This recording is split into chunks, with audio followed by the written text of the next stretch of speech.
The moment you lose control, you lose power. Most people think anger is strength. Raised voice, tight jaw, explosive reaction. But the Stoics believe the opposite. Marcus Aurelius ruled an empire, and yet his greatest battle wasn't against enemies. It was against his own impulses. Here's the truth nobody tells you. Anger doesn't punish the world. It punishes you. It clouds your judgment. It ruins decisions. It destroys opportunities before you even see them. In this video, you'll learn how the Stoics mastered anger, not by suppressing it, but by controlling the mind behind it.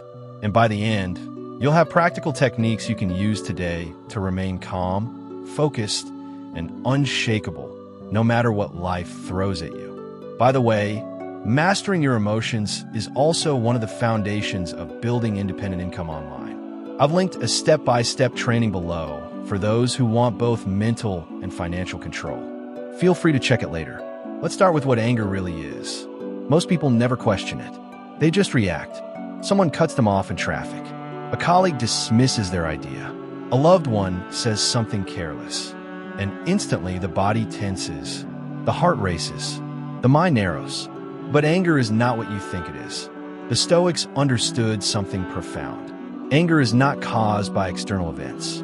It's caused by your interpretation of those events. Epictetus said it clearly. It's not events that disturb us, but our judgments about them. Think about that for a moment. Two people experience the same situation. One walks away calm. The other explodes. Same event, different reaction. Why? Because anger is a choice. Not a conscious one at first, but a choice nonetheless. When something happens, your mind immediately creates a story. This shouldn't have happened. This is unfair. This person disrespected me. That story triggers the emotion. And the emotion hijacks your body. But here's the key insight. You are not your anger. You are the awareness behind it. The Stoics called this the discipline of assent, the ability to pause between stimulus and response, to observe your thoughts before they become actions.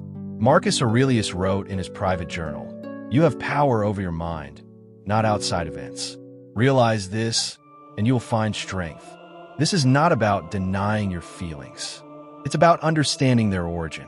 Anger doesn't come from the outside world. It comes from a story you tell yourself about the outside world. And if the story creates the anger, then changing the story changes everything. Now let's talk about why most people fail to control anger. There are three common approaches, and all of them backfire. The first is suppression. You feel the anger rising, so you push it down. You smile through gritted teeth. You tell yourself to stay professional, to keep it together. But suppression doesn't eliminate anger. It buries it, and buried anger becomes resentment. It leaks out in passive aggression, in sarcasm, in withdrawal. Eventually, it explodes anyway, often at the wrong person at the wrong time. The second approach is explosion. You let it all out. You yell. You slam doors. You send that angry text. You tell yourself it's healthy to express your feelings. But explosion is not release.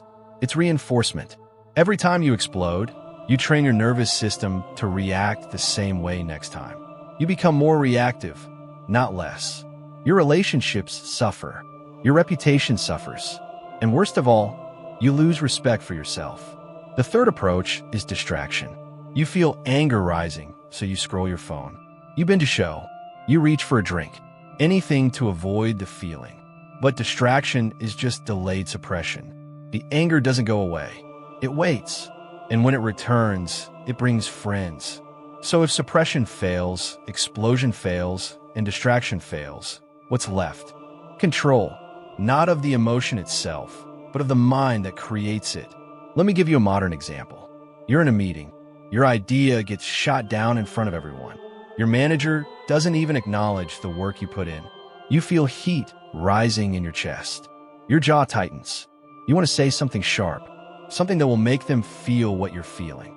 Most people either explode in that moment or suppress and resent later. But both paths lead to the same place.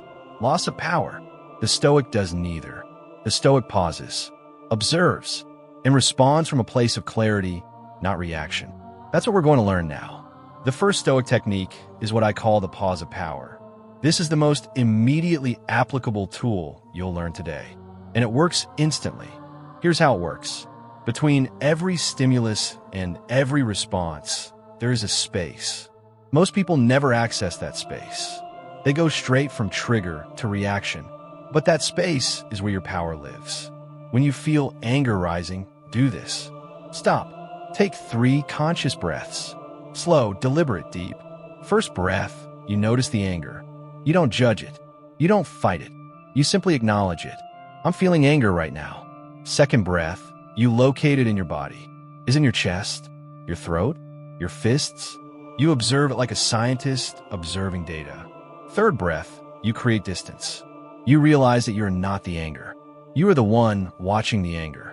And if you can watch it, you can choose what to do with it. This takes maybe 10 seconds. But in those 10 seconds, you reclaim your sovereignty. Seneca wrote, "The greatest remedy for anger is delay. Nothing else is as effective." Think about how this applies in real life. Someone insults you. Instead of firing back immediately, you pause. 3 breaths. You feel the urge to defend yourself. But you also feel something else. Clarity. You realize the insult says more about them than about you. Your response, when it comes, is measured. Calm. Powerful. Or you're stuck in traffic. Late for something important. You feel frustration building. But you pause. 3 breaths. You realize that reacting won't change the traffic. It will only ruin the next 20 minutes of your life. So you choose calm. You use the time to think, to listen to something valuable, to arrive clear-headed instead of frazzled. The pause of power works in relationships, in professional settings, in conflict, anywhere your automatic reaction is about to cost you something valuable. And here's the beautiful part. The more you practice it, the more automatic it becomes. Eventually, the pause happens naturally. You don't have to force it. Your nervous system learns a new pattern. Instead of stimulus to explosion, it becomes stimulus to pause to choice. This is not weakness. This is the highest form of strength, the strength to rule yourself. The second Stoic technique is negative visualization. This one sounds counterintuitive, but it's devastatingly effective. Here's the concept. Most anger comes from surprise. Something happens that violates your expectations. You didn't see it coming, so you react emotionally. But what if you could see it coming? What if you anticipated the triggers before they happened? The Stoics practiced something called premeditatio malorum, the premeditation of evils. They would imagine, in advance, all the things that could go wrong. Not to become pessimistic, but to become prepared. Marcus Aurelius would wake up and tell himself, "Today, I will meet people who are ungrateful, arrogant, deceitful, and envious." He wasn't being negative. He was being realistic. And by anticipating these encounters, he wasn't surprised by them. He was ready. Here's how you apply this. Before you walk into a situation that might trigger anger, visualize it going wrong. See it clearly. Your boss criticizes your work unfairly. Your partner brings up that old argument again. The customer is rude and dismissive. Now, while you're calm, decide how you want to respond. Not how you usually respond. How you want to respond. From your highest self. From your Stoic center. Rehearse it mentally. You hear the criticism. You pause. You breathe. You respond with curiosity instead of defense. I'd like to understand your perspective better. Can you elaborate? You hear the old argument. You pause. You recognize the pattern. You choose not to engage. I understand this is important to you. Let's discuss it when we're both calmer. By pre-programming your response, you bypass the emotional hijack. When the moment arrives, you're not scrambling. You're executing a plan. This technique dramatically reduces impulsive reactions because anger thrives on surprise. When you remove surprise, you remove most of its fuel. And here's the deeper benefit. Negative visualization doesn't just prepare you for conflict. It makes you grateful for peace. When you've imagined the worst, and it doesn't happen, you appreciate the ordinary. You stop taking good moments for granted. The Stoics weren't pessimists. They were realists who chose gratitude. At this stage, you probably realize that self-control isn't just philosophical. It's practical. The same discipline that allows you to master anger is exactly what's required to build income online. If you want a structured system, not hype, I've linked a proven training below that shows how to build an online revenue stream above 800 euros, step by step. Now, let's talk about the third technique. This is where real mind control begins. Control the story. Every emotion you feel is preceded by a thought, and every thought is part of story. The story is the interpretation, the meaning you assign to events. Someone cuts you off in traffic. The story could be, that person is a reckless idiot who doesn't care about anyone else. That story creates anger. Or the story could be, that person might be rushing to an emergency. Or they didn't see me. Or they're a bad driver having a bad day. That story creates neutrality, maybe even compassion. Same event, different story, different emotion. The Stoics knew this. They knew that we suffer more in imagination than in reality. Most of our anger comes from the narrative we construct, not the facts themselves. Here's how you apply this. When you feel anger rising, pause and examine the story. What am I telling myself right now? What assumptions am I making? Often, you'll find that the story is exaggerated. You've turned an inconvenience into a catastrophe, a misunderstanding into a betrayal, a delay into a disaster. The Stoic practice is to rewrite the story, not to deny reality, but to see it more accurately. Your colleague didn't greet you this morning. The story might be they're being cold and disrespectful, but the more accurate story might be they're distracted or stressed about something unrelated to me. Your partner forgot something important. The story might be they don't care about me, but the more accurate story might be they're overwhelmed and made a mistake. Notice how the rewritten story removes the personal attack. It removes the catastrophe. It makes the situation manageable. Epictetus taught his students to say, "This is not unbearable. This is inconvenient." That simple shift in language changes everything. Because the truth is, most things that anger us are inconveniences, not emergencies. We just treat them like emergencies because of the story we tell. When you control the story, you control the emotion. When you control the emotion, you control your actions. When you control your actions, you control your life. This is the essence of Stoic philosophy. Not passive acceptance, active interpretation.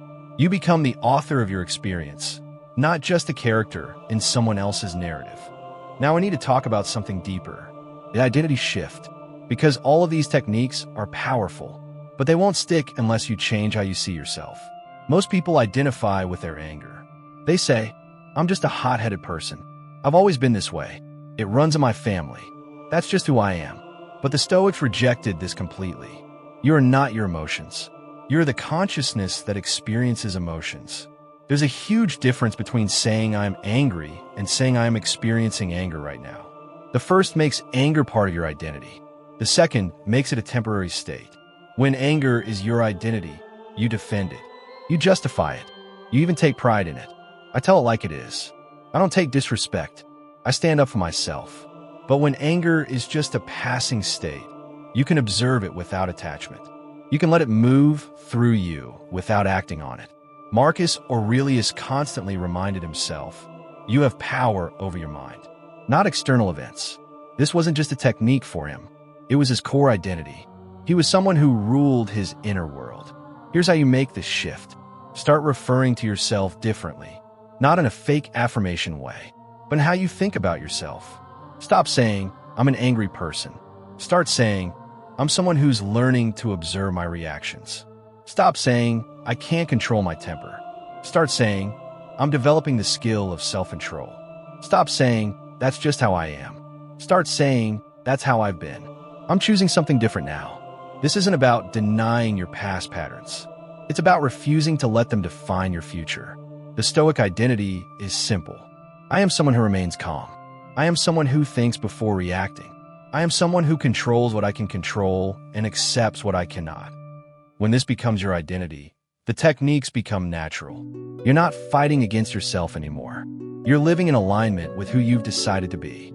And this identity shift doesn't just change how you handle anger. It changes everything. Your relationships improve because you're no longer volatile. Your decisions improve because you're no longer clouded by emotion. Your opportunities expand because people trust someone who's in control of themselves. Seneca said, He who is brave is free. He wasn't talking about physical courage. He was talking about the courage to rule yourself, to be unmoved by circumstances, to remain steady when everyone else is losing their mind. That's the Stoic identity, and it's available to you right now, not someday when you've perfected yourself. Now, in this moment, you choose it. Let me bring this all together. You've learned 3 specific techniques: the pause of power, negative visualization, control the story, and you've learned the identity shift that makes them permanent. But here's what really matters. The reason the Stoics studied these practices wasn't just to feel better. It was to live better, to make better decisions, to build better lives. Because here's the truth. The person who controls their emotions controls their decisions. And the person who controls their decisions controls their life. Every major mistake you've ever made probably happened in a moment of emotional hijacking. Anger made you say something you regretted. Fear made you avoid an opportunity. Impulsiveness made you choose short-term relief over long-term benefit. But when you master your emotional state, everything changes. You see clearly. You think strategically. You act from wisdom, not impulse. This applies to relationships. You stop creating damage that takes months to repair. You stop pushing away people who matter because of momentary frustration. This applies to your career. You stop burning bridges. You stop making enemies. You start building a reputation as someone who can handle pressure, someone who can be trusted with more responsibility. This applies to your personal growth. You stop sabotaging yourself. You stop quitting when things get hard. You develop the consistency that separates those who dream from those who achieve. The Stoics called this living in accordance with nature, not meaning living in the woods, but living in alignment with your rational nature, your capacity for reason, your ability to choose your response. Marcus Aurelius spent his life surrounded by chaos, plague, betrayal, political intrigue, and yet he remained calm, not because his life was easy, but because he had mastered the art we've discussed today. He wrote, "The happiness of your life depends on the quality of your thoughts, not the quality of your circumstances, the quality of your thoughts. And your thoughts are the one thing you have complete control over. Not sometimes, always." So here's what I want you to do. Don't just consume this video and move on. Actually apply it. Today, this week, notice when anger arises. Pause. 3 breaths. Observe the story you're telling yourself. Rewrite it. Respond from clarity, not reaction. Do this once, and you'll feel the difference. Do this consistently, and you'll become a different person.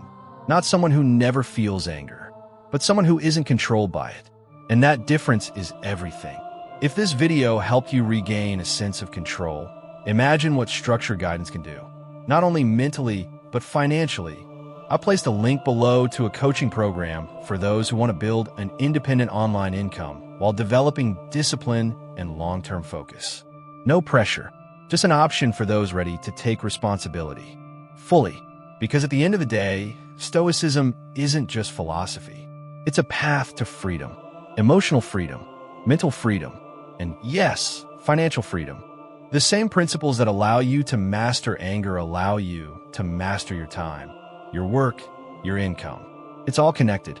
So if you're serious about taking control, the tools are here. The training is below. The choice is yours. Remember what Marcus Aurelius said. You have power over your mind, not outside events. Realize this, and you will find strength. Now go use it.